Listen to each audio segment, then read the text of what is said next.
নমস্কার বন্ধুরা, সম্পাস রান্নাঘরে আপনাদের সকলকে স্বাগত। আজ আবার একটা রেসিপি নিয়ে আপনাদের কাছে চলে এলাম। আজকের রেসিপি পাহাড়ি চিকেন মোমো। চিলি অয়েল সসের সাথে কিভাবে পাহাড়ি চিকেন মোমো বানাচ্ছি আমি রেসিপিটা আপনাদের শেয়ার করলাম। তাই ভিডিওটা স্কিপ না করে পুরো রেসিপিটা দেখার অনুরোধ রইল। রেসিপিটা ভালো লাগলে আমাকে কমেন্ট বক্সে কমেন্ট করে জানাবেন।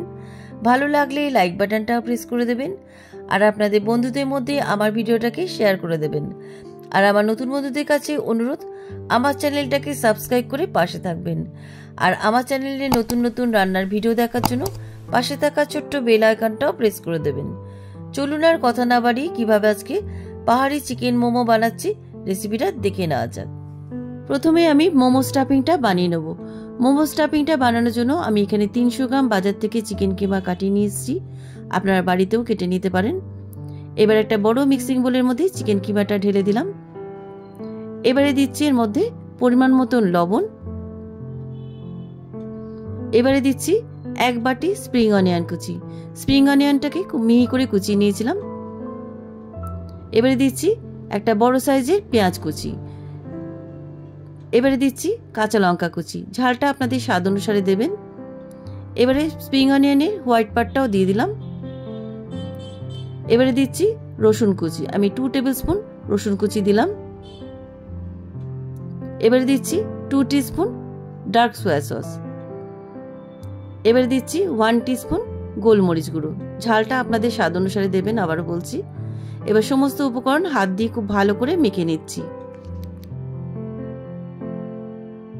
চিকেন কিমার মধ্যে সমস্ত উপকরণগুলো খুব ভালো করে মাখানো হয়ে গেছে।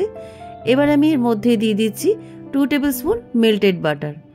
মেল্টেড বাটারটা দিয়ে চিকেন কিমার মধ্যে ভালো করে মাখিয়ে নিচ্ছি।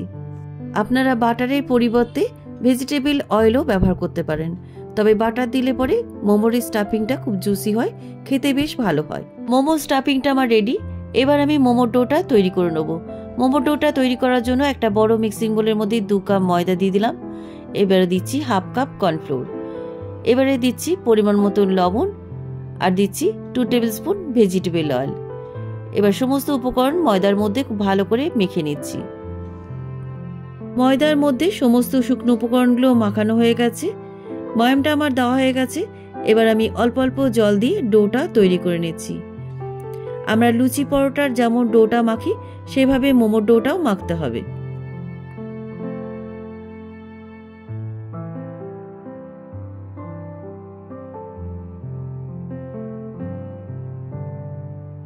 মোমোর ডোটা আমার মাখা হয়ে গেছে। এবার আমি ময়দাটাকে ঢাকা দিয়ে রেস্টে রেখে দিচ্ছি। ডোটা রেস্টে থাক, ততক্ষণে আমি চিলি অয়েলটা বানিয়ে নিচ্ছি। চিলি অয়েল বানানোর জন্য গ্যাসে একটা পাত্রের মধ্যে ভেজিটেবল অয়েল দিয়ে দিলাম। তেলটা গরম হয়ে গেছে। এবার গ্যাস থেকে নামিয়ে একটা পাত্রের মধ্যে ঢেলে রাখছি। এবার এই গরম তেলের মধ্যে দিয়ে দিচ্ছি 1 টেবিল স্পুন রসুন কুচি। রসুন কুচিটা গরম তেলের মধ্যে মিশিয়ে দেওয়ার পর দিয়ে দিচ্ছি 2 টেবিল স্পুন চিলি ফ্লেক্স। এবারে দিচ্ছি 1 টেবিল স্পুন সাদা তিল। এবারে দিচ্ছি 1/2 টিস্পুন কাশ্মীরি লাল লঙ্কার গুঁড়ো। এবার সমস্ত উপকরণগুলো তেলের সাথে খুব ভালো করে মিশিয়ে দিচ্ছি। গরম তেলের মধ্যে সমস্ত উপকরণগুলো ভালো করে মেশানো হয়ে গেছে। চিলি অয়েল আমার তৈরি। এবার আমি চিলি সসটা তৈরি করে নেব। চিলি সসটা তৈরি করার জন্য আমি একটা ছোট্ট বাটি নিলাম। বাটির মধ্যে দিয়ে দিচ্ছি 1 টেবিল স্পুন ডার্ক সোয়া সস। এবারে দিয়ে দিচ্ছি 1 টেবিল স্পুন হোয়াইট ভিনিগার আর এবারে দিয়ে দিলাম 1 টেবিল স্পুন জল। এবারে এর মধ্যে দিয়ে দিচ্ছি 3 teaspoon chilli oil. Chilli oil দেওয়ার পর সমস্ত উপকরণের মধ্যে ভালো করে মিশিয়ে দিচ্ছি। এবারে এর মধ্যে সামান্য একটু স্প্রিং অনিয়ন কুচি ছড়িয়ে দিয়ে ভালো করে মিশিয়ে দিচ্ছি। চিলি অয়েল সসটা রেডি। এদিকে মোমোর ডোটাও অনেকক্ষণ ধরে রেস্টে রাখা হয়ে গেছে। আর একবার মেখে নিচ্ছি। ডোটা বেশ সফট হয়ে গেছে। ডোটা কিছুক্ষণ মেখে নেওয়ার পর আমি এর থেকে লেচি কেটে নিচ্ছি। সবকটা লেচি আমার কাটা হয়ে গেছে। এবার একটা লেচি নিয়ে কিচেন স্ল্যাবের উপরে অল্প একটু কর্নফ্লাওয়ার ছড়িয়ে আমি রুটি শেপে বেলে নিচ্ছি। রুটিগুলো একটু পাতলা করে বেলবেন, খুব মোটা করে বেলবেন না। মোটা করে বেললে পরে কিন্তু মোমোগুলো একেবারেই খেতে ভালো হবে না। ময়দার রুটি তাই একটু টেনে টেনে বেলবেন। এইভাবে একটু টেনে টেনে চারিদিকটা বেলে নেবেন। এবার একটা বাটি দিয়ে আমি গোল করে কেটে নিচ্ছি।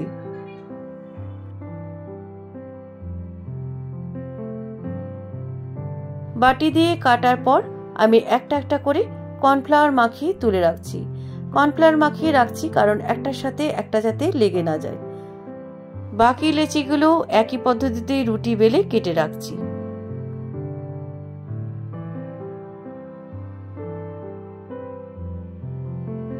সবকটা মোমো শিট আমার বানানো হয়ে গেছে। এবার আমি মোমোগুলো বানিয়ে নিচ্ছি। একটা শিটের মাঝখানে আমি চিকেনের পুর দিয়ে দিচ্ছি। খুব বেশি ঠেসে ঠেসে পুর দেবেন না, মোমোগুলো স্টিমে দেওয়ার সময় তাহলে ফেটে যেতে পারে। এবার নিচ থেকে টেনে আমি সিল করে দিচ্ছি। দেখুন এইভাবে। এইবার এই দুটো কর্নার আমি অল্প একটু জল দিয়ে সিল করে দিচ্ছি। দেখুন এইভাবে প্রত্যেকটা মোমো আমি বানাচ্ছি। আরও একটা মোমো আপনাদের বানিয়ে দেখাচ্ছি। ওই একই পদ্ধতিতে ময়দা শিটের মাঝখানে চিকেনের পুর দিয়ে দিচ্ছি। এবার নিচ থেকে টেনে সিল করে দিচ্ছি। একটু চেপে চেপে দেবেন যাতে পুরটা বেরিয়ে না যায়। এইভাবে এবার এই দুটো কর্নার ধরে অল্প একটু জল দিয়ে সিল করে দিচ্ছি। এইভাবে প্রত্যেকটা মোমো বানিয়ে আপনাদের কাছে ফিরে আসছি। সবকটা মোমো আমার বানানো হয়ে গেছে। এবার এই মোমোগুলো আমি স্টিমে বসাবো। মোমোগুলো স্টিমে বসানোর জন্য গ্যাসে আমি আগেই কড়াই বসিয়ে দিয়েছি আর কড়াইয়ের মাঝখানে জল দিয়ে দিয়েছি। কড়াইয়ের উপরে একটা ছিদ্রযুক্ত পাত্র বসিয়ে দিলাম। তার উপরে আমি একটু অয়েল ব্রাশ করে দিচ্ছি। অয়েল ব্রাশ করা হয়ে গেছে। এবারে এই ছিদ্রযুক্ত পাত্রের উপরে আমি মোমোগুলো বসিয়ে দিচ্ছি। একটু গ্যাপ দিয়ে দিয়ে বসাবেন যাতে একটার সাথে একটা লেগে না যায়। প্রথম ব্যাচের মোমোগুলো ছিদ্রযুক্ত পাত্রের মধ্যেই বসানো হয়ে গেছে। এবার ঢাকা দিয়ে আমি মিডিয়াম আঁচে 15 মিনিট স্টিম করে নিচ্ছি।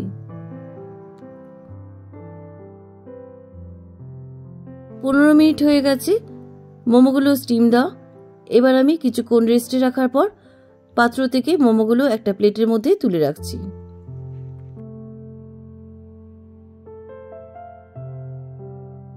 প্রথম ব্যাচে সবকটা মোমো আমার প্লেটের মধ্যে তোলা হয়ে গেছে। বাকি মোমোগুলো এই একই পদ্ধতিতে বানিয়ে নিচ্ছি।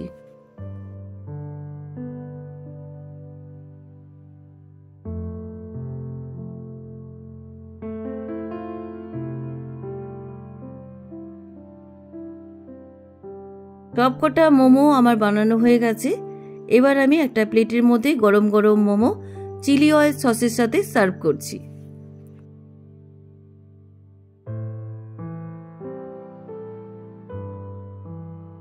সবকটা মোমো আমার প্লেটের মধ্যে সার্ভ করা হয়ে গেছে। এবার ওপর থেকে একটু চিলি অয়েল সস আমি মোমোর উপরে ছড়িয়ে দিচ্ছি। আপনারা মোমো টমেটো সসের সাথেও পরিবেশন করতে পারেন। আমি আর টমেটো সসের ভিডিওটা শেয়ার করলাম না। এর আগে আমার গন্ধরাজ মোমোর ভিডিওতে টমেটো সসের রেসিপিটা শেয়ার করা আছে। আমি আই বাটনে এবং ডেসক্রিপশন বক্সে লিঙ্কটা দিয়ে দেবো। আপনারা চাইলে সেই ভিডিওর লিঙ্কে গিয়ে টমেটো সসের রেসিপিটা দেখে নিতে পারেন। কেমন লাগলো আজকের এই মোমোর রেসিপি? আপনারাও আর রেস্টুরেন্টে না গিয়ে বাড়িতেই বানিয়ে ফেলুন এরকম টেস্টি মোমো। রেসিপিটা কেমন লাগলো আমাকে অবশ্যই কমেন্ট করে জানাবেন। ভালো লাগলে লাইক বাটনটা প্রেস করে দেবেন আর আপনাদের বন্ধুদের মধ্যে আমার ভিডিওটাকে শেয়ার করে দেবেন। আর আমার নতুন বন্ধুদের কাছে অনুরোধ, আমার চ্যানেলটাকে সাবস্ক্রাইব করে পাশে থাকবেন। আর আমার চ্যানেলে নতুন নতুন রান্নার ভিডিও দেখার জন্য পাশে থাকা ছোট্ট বেল আইকনটাও প্রেস করে দেবেন। আজ তাহলে চলি, আবার একটা নতুন দিনে নতুন রেসিপি নিয়ে আপনাদের কাছে চলে আসবো।